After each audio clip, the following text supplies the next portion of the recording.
Assalamualaikum warahmatullahi wabarakatuh.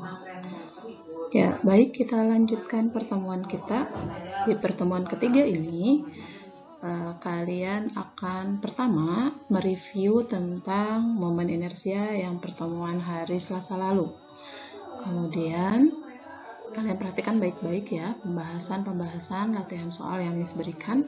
Setelah itu nanti ada tugas kalian menyelesaikan satu soal yang kalian bisa lihat soalnya dari download kelas 3.1-nya. Namun sebelum mengerjakan latihan itu, kalian harus menulis dulu ya, menulis materi tentang gerak menggelinding ya, karena pertemuan kita ini yaitu tentang gerak menggelinding. Seperti yang tadi sudah Miss bilang, sekarang kita review dulu ya, sedikit saja tentang momen inersia. Ya. Kita masuk ke soalnya. Ada sebuah bola pejal memiliki massa 1,5 kg dan diameternya 40 cm. Yang ditanya adalah berapa besar momen inersianya. Ya, berapa besar momen inersianya. Kita tulis dulu yang diketahuinya adalah massanya. Di sini ada massa 1,5 kg. Kemudian ada diameternya 40 cm. Kita ubah dulu menjadi jari-jarinya 20 cm ya, setengah dari diameter. Nah, karena dia satuannya masih dalam cm, maka kita konversi dulu ke dalam m, dimana besarnya nanti 2 kali 10 pangkat minus 1 meter. Nah, yang ditanya adalah momen inersia. Apa itu momen inersia? Rumus momen inersia untuk bola pejal apa ya? Ini I sama dengan 2/5 mr kuadrat gitu. Nah, I itu ya, I-nya itu. Nah, sekarang kita masukkan sama dengan 2/5 dikali massanya tadi berapa? 1,5 kg dikali dengan jari-jarinya 2 kali 10 pangkat min 1 kuadrat. Nah, Miss bagi dulu ya sini. Nanti hasilnya adalah di sini I-nya sama dengan 2/5 dikali 1,5 dikali 2 kuadrat itu 4 kali 10 pangkat min 2. Hasil akhirnya adalah kalian bisa hitung sendiri di situ, nanti hasilnya 0,024 kg meter persegi. Tuh, atau kalau kita ubah dia dalam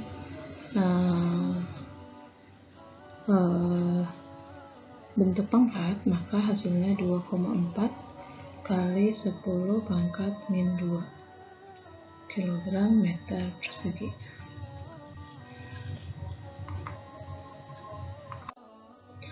Selanjutnya, soal berikutnya adalah ada sebuah silinder pejal yang mempunyai massa 4 kg dan diameternya 28 cm berputar melalui pusat massanya dengan rumus I sama dengan setengah mr kuadrat. Jika diketahui kecepatan sudutnya 2/5 T radian per second, yang ditanya berapa torsi yang bekerja pada silinder tersebut, berarti bagaimana solusinya gitu ya. Nah, Miss tulis dulu di sini diketahuinya massanya 4 kg, ada I-nya setengah mr kuadrat, ada omega-nya, ada diameter. Lagi-lagi yang diketahui diameter, maka ubah dulu ke dalam R, ke dalam satuan meter juga. Nah, R-nya 0,14 meter. Yang ditanya torsi. Nah, kalau kita mau cari besar torsi, nah kemarin itu kan di tabel sudah ya, torsi itu sama dengan I dikali dengan alfa. Nah, I-nya sendiri kita belum cari nih, I-nya berapa, alfanya pun belum ada gitu. Maka kita cari dulu I-nya. I-nya kita cari dulu ya. Kita cari I-nya sama dengan, nah tadi apa rumusnya? Setengah MR kuadrat. Maka setengah, masanya kita masukkan, kali 4 kali R-nya 0,14 kuadrat. Nah, ini kita coret ya. Ini kita coret, dapat 2 di sini. 14 kuadrat adalah 196 ya. Terus dikali 2, maka dia hasilnya nanti adalah 0,0392 kilogram meter persegi. Terus kalau I-nya sudah dapat, kita masih butuh, kita mau cari dia alfanya dulu, dimana alfa itu sama dengan turunan dari omega terhadap T gitu ya. Nah, karena dia turunan, berarti kita tulis dulu di sini turunan dari 2 plus 5T terhadap T, hasilnya berapa sih? Berapa sih hasilnya? Kalian kan sudah belajar sama Miss Rosno kemarin. Turunan dari 5T, turunan dari 2-nya, kan karena dia tidak ada variabel T berarti 0. Sementara turunan dari 5T adalah 5. Iya betul. 5, berarti alfanya adalah 5 radian per second. Sudah ada I-nya, sudah ada alfanya, maka baru kita bisa menjawab berapa besar torsinya. Kita jawab di sini. Kalau kita mau cari torsi sama dengan I kali alfa. Maka tinggal kita masukkan angkanya tadi 0,0392 dikali dengan 5 kali ya. Berapa besarnya? Yaitu 0,196. Satuannya adalah Newton meter. Gitu.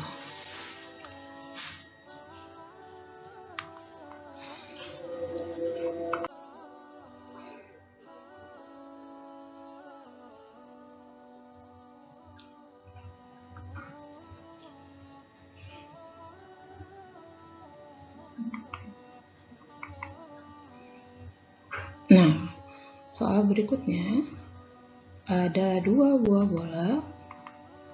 Itu ada gambarnya di sana ya. Ada 2 buah bola yang dihubungkan dengan kawat disusun seperti pada gambar. Gambarnya ada di sebelah kanan kalian. Yang ditanya besar momen inersianya.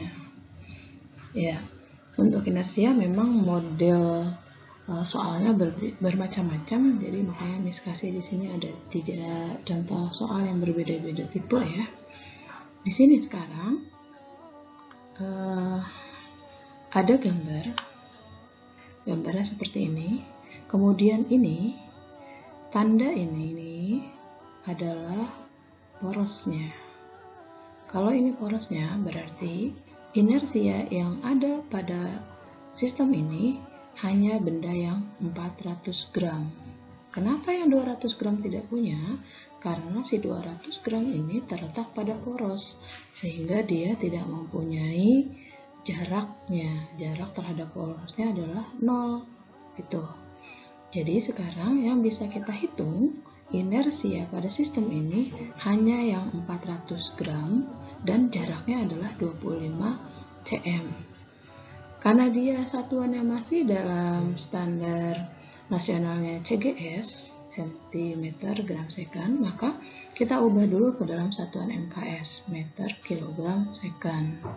Ya. Kita tulis dulu yang diketahuinya, berarti di sini yang diketahuinya adalah masanya itu 400 gram sama dengan berapa? 4 kali 10 pangkat min 1 kg. Sementara R-nya sama dengan 25 cm itu sama aja dengan 25 kali 10 pangkat min 2 meter. Tadi apa yang ditanya? Yang ditanya adalah inersianya. Inersianya berapa? Gitu kan ya? Maka kita bisa jawab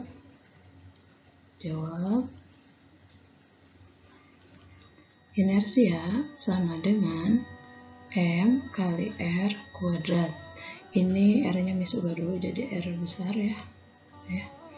Nah, masanya tadi 4 kali 10 pangkat min 1, kemudian R-nya 25 kali 10 pangkat min 2 kuadrat. Berapa hasilnya? Hasilnya 25 kuadrat itu 625 dikali 4. 625 kali 4 berapa ya? Coba kita hitung di sini. 625 kali 4.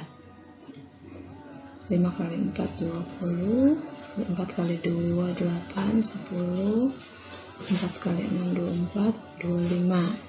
Ternyata hasilnya adalah 2500 dikali 10 pangkat, ini min 4, ini min 1, jadi min 5. Nah, kalau kita cocokkan ke pilihan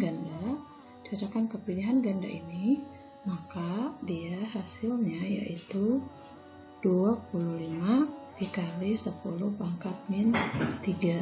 Min 3 ya, karena ini min 5 plus 2 berarti min 3 kilogram meter persegi. Yang perlu kalian ingat, sekali lagi, momen inersia itu kalian harus tahu berapa jarak terhadap porosnya. Terus, bedanya momen inersia dengan torsi, kalau dia momen inersia, dia tidak menentukan searah jarum jam atau bola jarum jam, gitu ya. Paham ya? Jadi di sini langsung saja kamu hitung benda mana terhadap pusat mana, itu yang dihitung inersianya. Kalau nanti ternyata ada beberapa titik, beberapa massa yang terletak di sumbu X dan sumbu Y, maka kamu kumpulkan dulu yang di X itu berapa total inersianya, kemudian yang di Y-nya juga berapa total inersianya. Setelah dapat, baru totalkan gitu.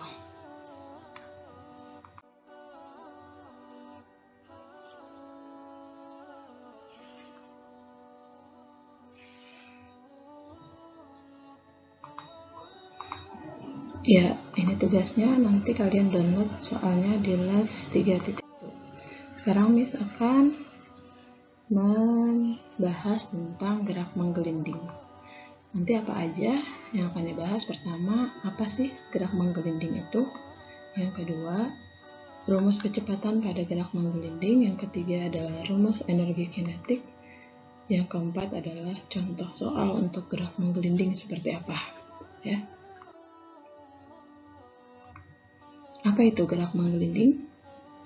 Menggelinding itu kamu bayangkan ada bola atau kelereng yang kamu gelindingkan, baik dia di bidang miring maupun di bidang datar. Apa sih? Ya betul, kalau dalam gerak menggelinding itu nanti benda itu akan bergerak memutar atau rotasi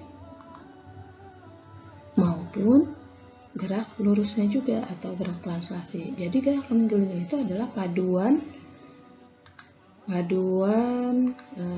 antara gerak rotasi dan juga gerak translasi, gitu ya. Dalam gerak rotasi, sigma torsinya sama dengan inersia dikali dengan alfa. Sementara untuk gerak translasi, sigma gayanya sama dengan M kali A. Mengapa torsi dan gaya yang kita bahas di sini tidak ada persamaan yang lainnya? Mengapa? Ya betul, karena torsi dan gaya inilah yang menyebabkan gerak benda itu menggelinding.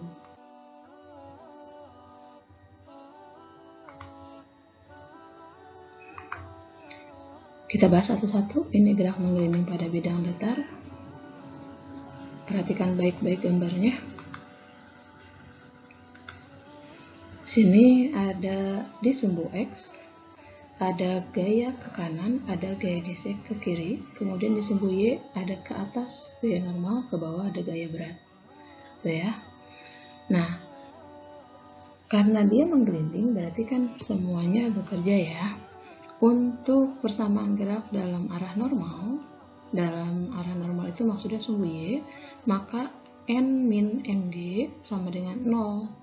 Sementara untuk di sumbu X-nya, F min gaya geseknya sama dengan M kali A. Untuk gerak rotasinya, berarti torsi sama dengan I kali alfa. Nah, untuk gaya geseknya bisa didapatkan F geseknya sama dengan I kali A. I ini adalah inersia, A-nya adalah percepatan sistemnya dibagi dengan jari-jari. Itu ya. Nah, persamaan-persamaan yang ada di sumbu X dan sumbu Y, sekarang kita tinggal substitusi. Tadi F min FG sama dengan MA, ini kita masukkan, sementara FG-nya sendiri kita jadikan IA per R kuadrat sama dengan MA. Karena I-nya setengah MR kuadrat, maka nanti persamaannya akan menjadi A atau percepatan sama dengan 2F per 3M. Itu ya, ini harus kalian ingat. Dengan A-nya adalah besar percepatan dan F-nya adalah gaya, sementara M-nya adalah massa.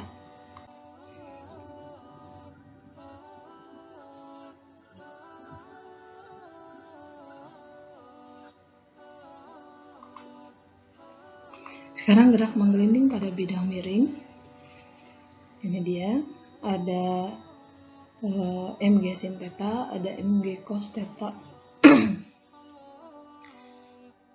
Ini ya, sudah tulis di situ. Untuk sumbu Y, maka N min MG cos theta sama dengan 0, sementara di sumbu X-nya ada siapa aja? Ada MG sin theta dikurangi gaya gesek sama dengan M kali A. Kemudian untuk rotasinya, torsinya tetap aja I kali alfa. Nah, untuk gaya geseknya nanti didapatkan F gesekan sama dengan I kali A dibagi dengan R kuadrat. Nah, kita substitusi di sini. MG sin theta min FG, FG-nya kita masukkan IA per R kuadrat sama dengan M kali A. Akan didapatkan persamaan A sama dengan MG sin theta dibagi dengan M tambah 1 per R kuadrat. Ini untuk silinder pejam. Nah, untuk A-nya sendiri nanti akan didapatkan 2 per 3 G sin theta. Jadi sudutnya mempengaruhi besar percepatan.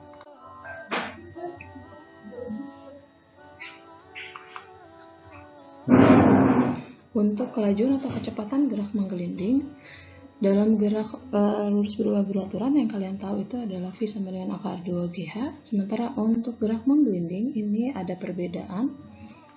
Ya, ada perbedaan. Perbedaannya apa? Di sini V sama dengan akar 2GH per 1 plus K. Nah, K-nya apa? K-nya adalah bilangan real yang diperoleh dari rumus inersia benda. Waktu kemarin ini sudah tekankan K itu kalian harus hafal. Untuk K bola pejal besarnya adalah 2 per 5, silinder pejal K-nya adalah setengah, gitu ya.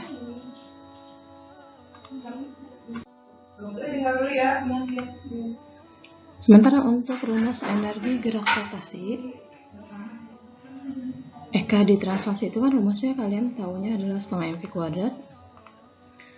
Sementara V sama dengan omega R, maka nanti akan didapatkan persamaannya Eka rotasi itu sama aja dengan setengah M omega R kuadrat, gitu ya. Nah, nanti akan dihasilkan Eka rotasi itu setengah MR kuadrat dikali dengan omega kuadrat, dan hasil akhirnya adalah MR kuadrat itu sama dengan inersia, maka Eka rotasi itu setengah I omega kuadrat.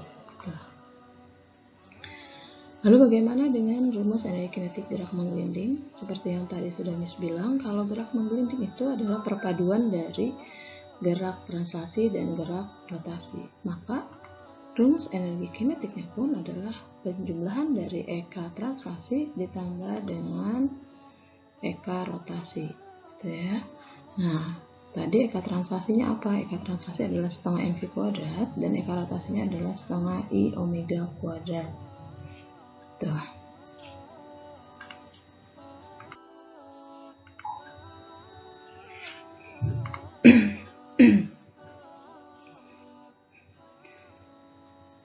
Ini dia, ada soal di sini, ada contoh soal. Silinder pejal, I-nya sama dengan setengah mr kuadrat. Kemudian dia menggelinding tanpa slip, artinya tidak ada gesekan, pada suatu bidang datar dengan kecepatan 15 ms-1. Berapakah energi kinetik silinder tersebut? Nah, berarti tadi Eka-nya itu adalah yang diketahuinya dulu ya. Diketahuinya adalah masanya 8 kilo, terus ada V-nya 15 ms. Yang ditanya itu Eka totalnya berapa? Kita jawab Eka sama dengan apa tadi? Setengah mv kuadrat ditambah dengan setengah I omega kuadrat itu. Nah, daripada itu ribet-ribet, berarti kita tinggal tulis setengah mv kuadrat 1 plus K, gini aja. Nah, tadi I-nya kan setengah mr kuadrat, berarti di sini diketahuinya bisa kita tambahkan K-nya adalah setengah. Sekarang kita bisa hitung nih. Jadi Eka-nya adalah setengah kali masanya adalah 8, V-nya adalah 15 kuadrat dikali 1 plus setengah, gitu ya.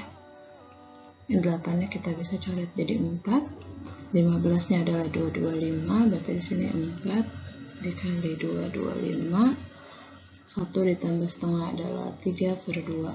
Nah, 2-nya bisa kita coret lagi di sini jadi 2 kali 3 adalah 6, jadi 6 dikali, kita coret ke sini, 6 dikali 225, 6 kali 5 30, 6 kali 2 12, 15, kali 12 13. Jadi jawabannya Eka-nya adalah 1350 Joule, gitu ya. Nah, setelah kalian mencatat di buku tulis tentang materi ini, materi gerak menggelinding, sekarang tugas kalian adalah mendownload LAS31, kemudian kerjakan soalnya dan di-upload ya, di-upload di e-learning. Itu saja yang Miss sampaikan. Miss akhiri pertemuan kita dengan alhamdulillah bersama-sama. Alhamdulillahirrabbilalamin. Assalamualaikum warahmatullahi wabarakatuh.